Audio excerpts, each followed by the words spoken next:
Hey everyone, thank you for tuning in.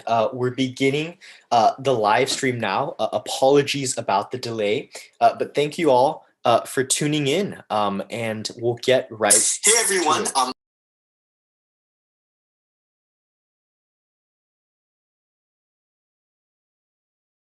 Okay, so we're going to get right into it, into our presentation for the day. So welcome everyone to the GENup 2021 briefing call. We're really excited to have all of you here. Thank you all for the folks that are tuning into this live stream and listening to our vision and priorities for the coming year. So I'll get right to it. So first of all, Happy New Year. This presentation will be a brief overview of the campaigns the GENup executive team is currently developing and rolling out for this coming year. So your chapters can begin to plan what campaigns you would like to pursue this semester. This is not a comprehensive or finalized summary of our campaigns. Formal mobilization calls and toolkits will kind of be rolled out over the next few weeks as we put the finishing touches on our campaigns. And we're obviously going to be adaptive with, depending on what's happening in the education world. So feel free to ask any questions anytime as well in the Zoom, in the YouTube live stream chat, and someone will share those questions with us and we will be answering them. So feel free to drop any questions you have in the Zoom live stream chats. So we'll get right into it. This is a roadmap and 2020 in review. So we're going to give 2020 in review a rundown of what we achieved in this last year. We're going to provide legislative advocacy updates on AB 101, SB 14, as well as some of our other legislative proposals. We're going to go over some of our awesome grassroots campaigns. So the civic engagement pledge, mental health recommendations, school reopening forms, local campaigns, as well as organizing updates. So first off, we'll begin with 2020 in review, and we'll give an introduction of our expansion and successes. So membership and expansion. We have 90 plus high school districts and colleges across California and nearly over 4,000 plus members across the United States. Our chapters cover and represent students from 20% of all unified and high school districts in California, which is a number that's still growing by the day. And it's a big feat considering there's over, I want to say 1,000 districts in California. So this is a lot. And so we have student organizers from across the state spanning nearly 250 plus high schools.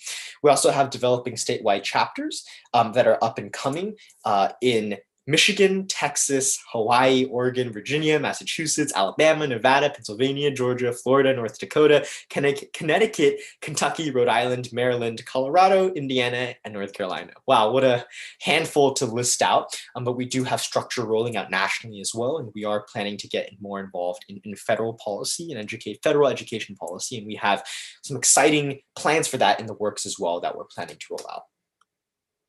So we'll go over a quick rundown of our accomplishments for the year.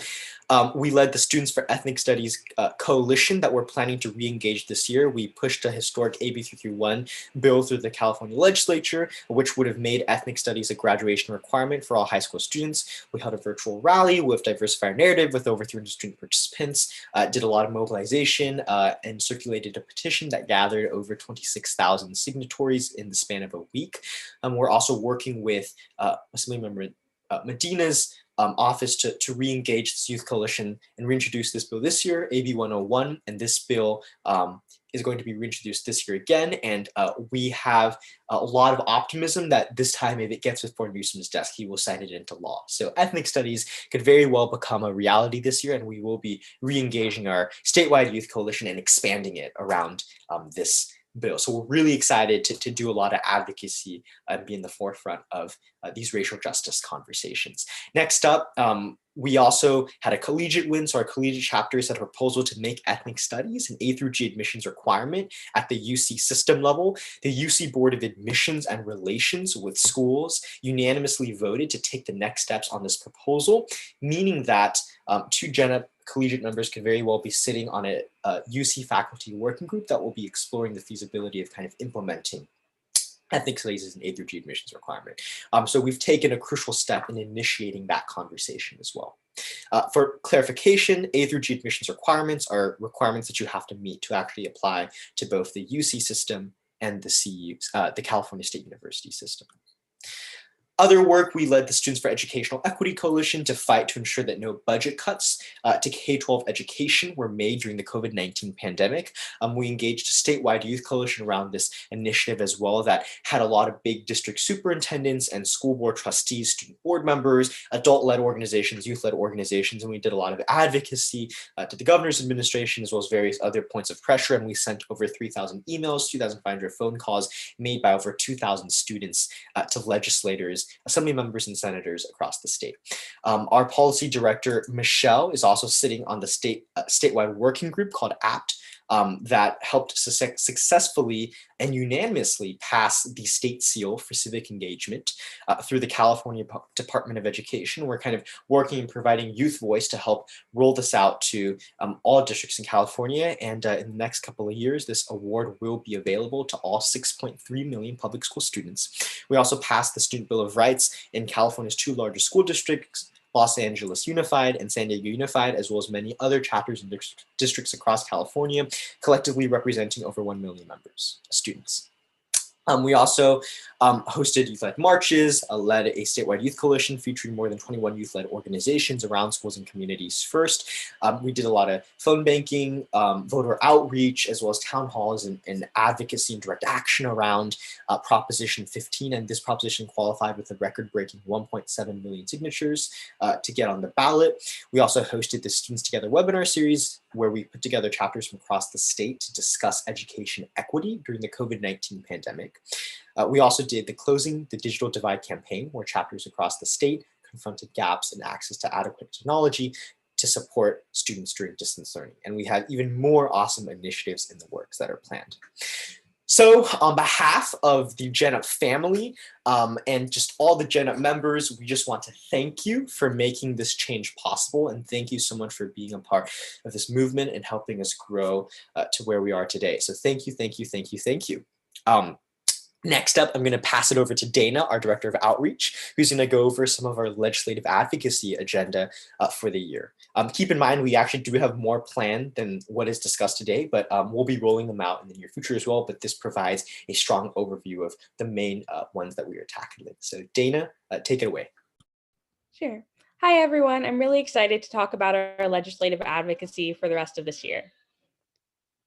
So first off, we're still continuing in the fight for ethnic studies. We'll be pursuing AB 101, which is the reintroduction of AB 331. The bill would still require all California high school students to take ethnic studies as a graduation requirement, and we'll be doing our official press kickoff on the 27th. As far as mental health policy, we're supporting SB 14, which requires 50% of school staff to undergo evidence-based mental health training chosen by the CDE. It also allows students in grades 10 to 12 to receive optional trainings on the signs and symptoms of a behavioral health disorder, and it would ensure that absences related to mental health issues are excused. I'm sure you're wondering about what you and your chapters can do to support this mobilization. So we have 3 key action items. First is that you can work with your school districts and student board member to pass resolutions and write letters of support. You can also send in testimonials, whether they're in the form of a video or written, and you can attend our panel, which will include mental health professionals and student leaders. Hey everyone, I'm Benjamin. I'm GENup's Policy and Operations Director. So in addition to working with our amazing grassroots campaign with the outreach team, the policy team has been working really hard to further some legislative bills in the California State Senate and State Assembly. So these include the LCAP racial equity bill, which would add racial equity as one of the core priorities to the LCAP system in all of our districts, meaning that every single district in their budget would have to focus on ensuring racial equity in their schools. This would mean that racial equity data would be shared in the California Schools Dashboard, and it would require districts to share incidents of racially charged harassment in their schools. In addition, we're working on SRO reform. So this is school police in all of our districts, as we all know. And through the BLM protest, we've been focusing on how to reimagine the relationship between school police and students. We're going to have MOUs, memorandums of understanding between students and school police. We're going to focus on restorative justice and restorative practices in addition to students. And we'll be talking about sexual assault and We'll be talking about sexual assault in secondary education, thinking about how we can overview sexual violence and understand what's really important in this relationship. We're always working with CSPMA talking with them, helping to develop the relationship between student board members. So we're trying to figure out some ways to include student board members in more districts across the state, as well as figuring out how to develop the relationship and include SBMs in the decisions around their districts. We're always working again to develop campaigns and partnering with other legislatures. So if we have any ideas or any new initiatives, reach out to you as soon as possible. Thanks. So Benjamin and Dana have talked a lot about the statewide efforts the statewide exec team is taking in promoting education advocacy. I'm going to talk about some grassroots campaign now, and basically these are campaigns that your chapter can work on a much more local level, working with the community and high school students to pass proposals within your district. So the first campaign is the Civic Engagement Pledge. And as the name suggests, it is a statewide district pledge campaign to promote youth civic engagement. Basically, there are three main pledges we wish for districts to take, and there are various action items under each pledge. And you would be working to convince your district to sign onto this pledge, as well as oversee the implementation of various action items that your district signs onto. So the first pledge is to opt into the state seal for civic engagement. This is an initiative to really increase civic engagement within youth. Michelle will talk about it later in much more detail. The next pledge is to support student voice within your district, and this can come in a variety of ways that your district can opt into depending on what exists already and what does not exist yet. So it could look like implementing a student board position, establishing a youth advisory council to the superintendent, creating a student representative position on the LCAP committee, and so on. The third pledge is to support student voter rights, and this could look like holding voter registration drives, distributing resources to get involved in local politics. So just telling students about various poll working opportunities, various intern opportunities with a local official, and so on. Also, districts can make voter registration resources freely available, whether that's a form of physical pamphlets or if that's even just having each history teacher spend 5 minutes having their class register to vote. And we really hope that we can partner with the California State Department and work with the upcoming Secretary of State, Assemblywoman Shirley Weber, in implementing this pledge. The next campaign is a local mental health campaign. And basically it is a campaign to make recommendations to districts on how to best address mental health and to improve existing mental health related practices. In the interest of time, we don't have to click into the presentation, but we are going to send these slides out and you can look at the presentation with your own chapter, but essentially you will be giving a presentation to various stakeholders within your district. So think board trustees, think your superintendent, think various activist groups, as well as staff and administrators. And you would first of all overview sort of what is the status of mental health within my school district? What is the district currently doing to address mental health, and what could they be doing? And then taking on this second point, you would further talk about recommendations that your district can implement in order to improve mental health. So there are a variety of recommendations that our Fremont chapter, who is the chapter who created that presentation, have made already, but other important recommendations we would love for you to include are requesting a letter or a resolution of support for Senate Bill 14. That's the mental health bill that Dana had talked about already. But basically, if enough districts do show support for this bill, we do believe it will be greatly very helpful in passing SB 14 at a statewide level. And additionally, if it's even possible to sort of pass what SB 14 seeks to implement at a statewide level within your local district first, that would provide great precedent for passing SB 14 at state level. So we really hope that if possible, we can make the recommendation to establish mental health days and such. Additionally, we would love for you to recommend to your district to distribute mental health resources. For example, that could look like printing hotlines on the back of student IDs. Also just reallocating portions of the district budget towards hiring counselors and mental health professionals and training nurses and teachers regarding mental health. And also just implementing various practices to promote mental health, such as wellness weeks, workshops, and surveys. This is just a very short list of recommendations, and we definitely encourage you and your chapter to look at what your chapter is doing well and what else needs to be done, and also make recommendations based off of that.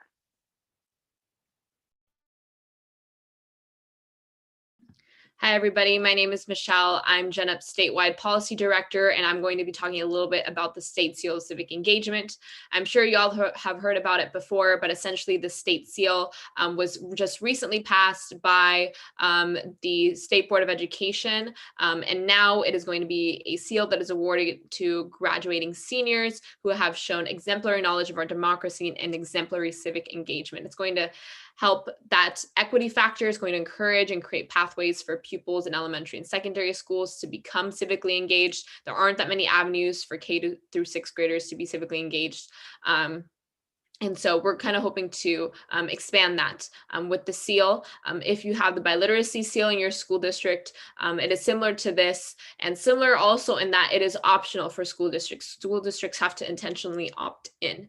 So if you have the state seal of biliteracy in your school, consider yourself very lucky, because not many school districts have that. And we want to expand those opportunities for all students. So we want to make sure that students have access to the state seal. This is the criteria for the seal. As you can see, students have to be on track to complete their high school coursework. They have to demonstrate an understanding of our government and our democratic principles. They have to engage in civic engagement projects, and they have to present a written or oral reflection of that project. And they have to exhibit character traits that reflect civic mindedness and commitment to their communities. So as you can see, a lot of these criteria are up to interpretation, very subjective. So it's really focused on local control, and what your school district decides is going to be their criteria when they adopt it. So what role does GENup play in adopting the state seal? Next slide, please. So you're going to introduce a couple resolutions to your superintendent and school board. The easiest way for you to do this is to go through your student board member. If you don't have a student board member, make a student board member position. So I have a couple resolutions here that are going to be sent out in an email to all our GENup members, but essentially they implore your superintendent to take immediate steps to pass the state seal as an item in your school district. It'll first be an info item where your board will learn about the state seal, and we have resources for that as well. And then it'll be an action item where they're going to opt in and approve the criteria specific for your school district, and then register to receive the insignia on the California Department of Education website. And in order to pass this, you're going to need help from other civically engaged students, potentially your LCAP committee, site councils, and of course, rely on your entire GENup chapter to submit public comment at the board meetings to just show how much the students want this. And then furthermore, you can contact school newspapers or local outlets and submit op-eds to build the hype and build publicity around the state seal. This is a huge opportunity for students.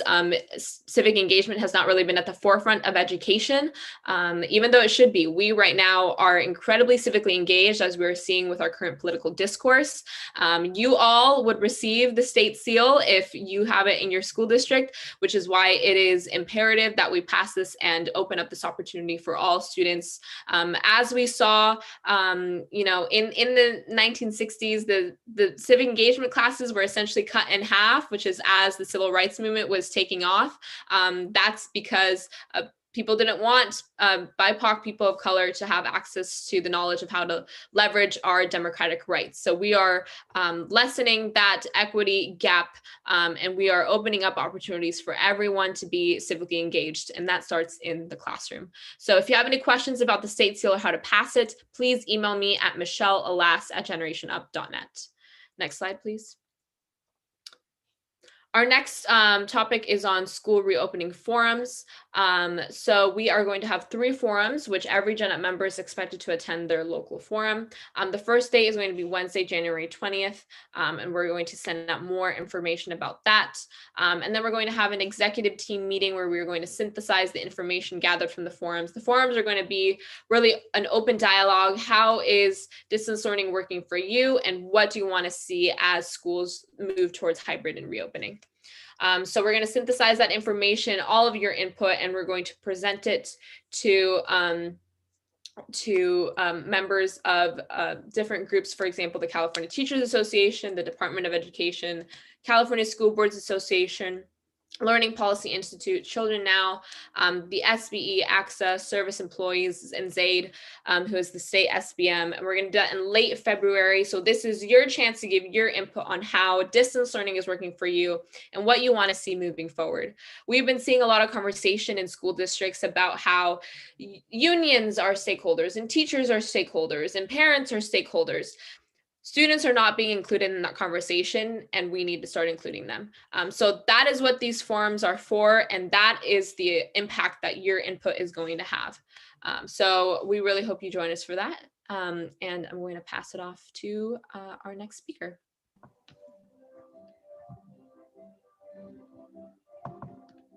Alvin, next slide, please.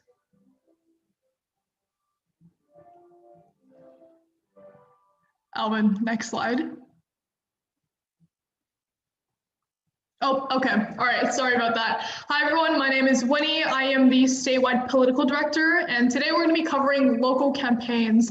So for our specific GENup chapters, this is especially tuned for you. So as for our local campaigns that we're presenting today, we have two of our longest running campaigns that we highly encourage our local chapters to take on, especially if you're looking for starting a GENup chapter in your first advocacy movement.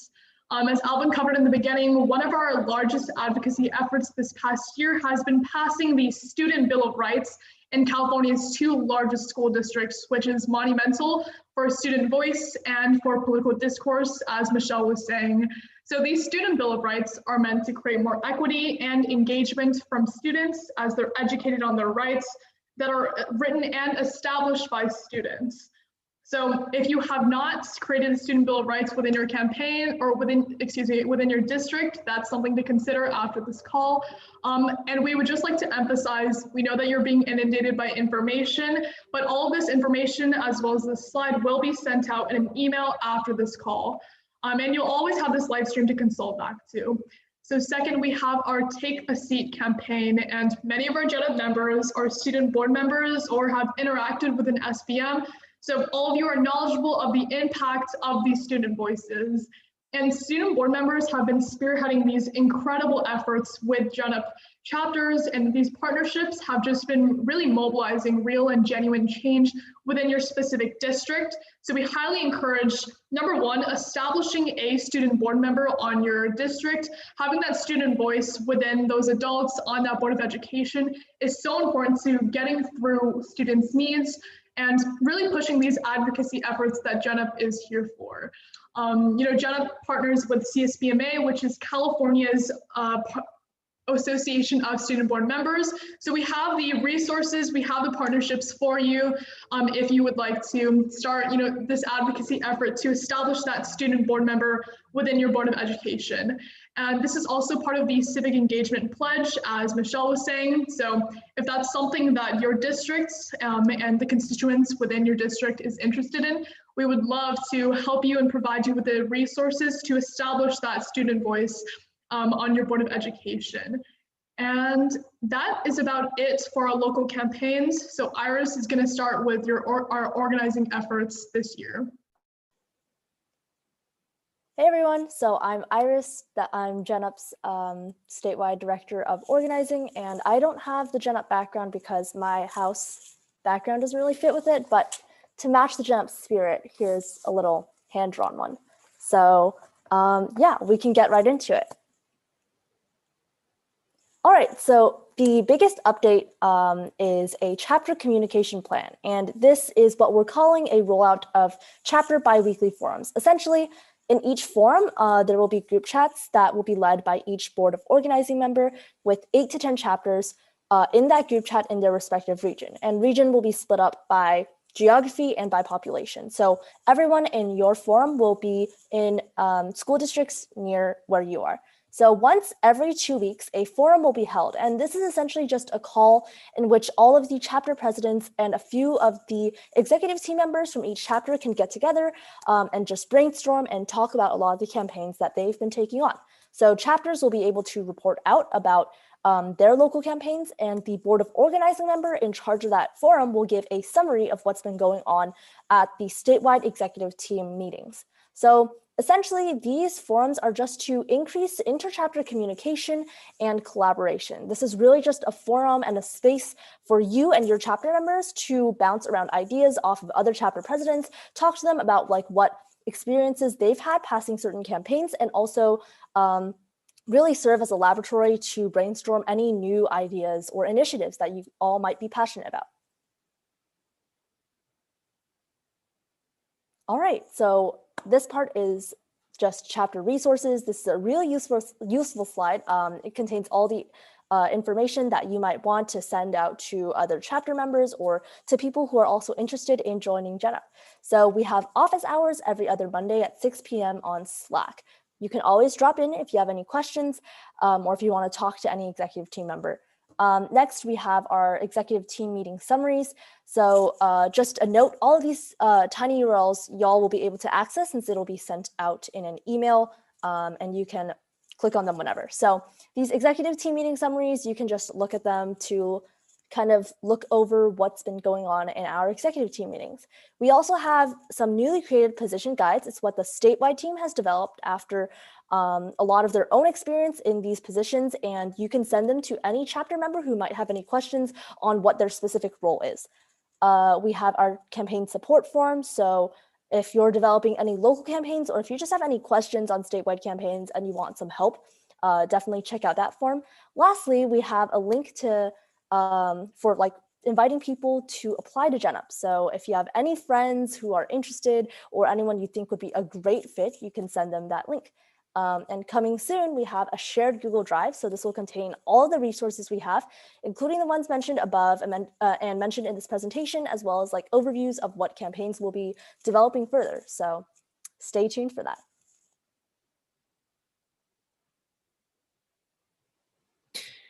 Perfect.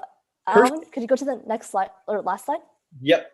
Yeah, so if you were watching the live stream and you didn't have a chance to fill out this tiny URL yet, don't worry, we'll send it out in the email afterwards, but just have one member from each chapter fill it out for attendance and also just feedback on this presentation and what campaigns you'd like to see. Thanks so much. Okay, thank you all so much. For the sake of time, we're going to keep it short, and I'm glad we're ending on time. I'm sorry that we started a bit late, but once again, thank you all for making it out here. Before everyone leaves, we're going to break, but as always, you can find all of these resources by going back to this live stream. The Board of Organizing team will be emailing this out to everyone, so everyone will have access to the presentation and all the resources we went over as well. Everyone here is pretty familiar with break. Where you go put your hands and you go GENup on me, GENup on 3, 1, 2, 3, GENup. So we'll do it real quick. Michelle, do you want to lead it? Absolutely, I would love to. All right, everybody in your houses and everybody on this Zoom, please say it with me. Everyone on the Zoom, unmute yourself. Put your hand in. Ready? We got that GENup energy going on. Okay, GENup on me, GENup on 3, 1, 2, 3, GENup! Hey, Alrighty, good night, you guys. All right, thank you, everyone.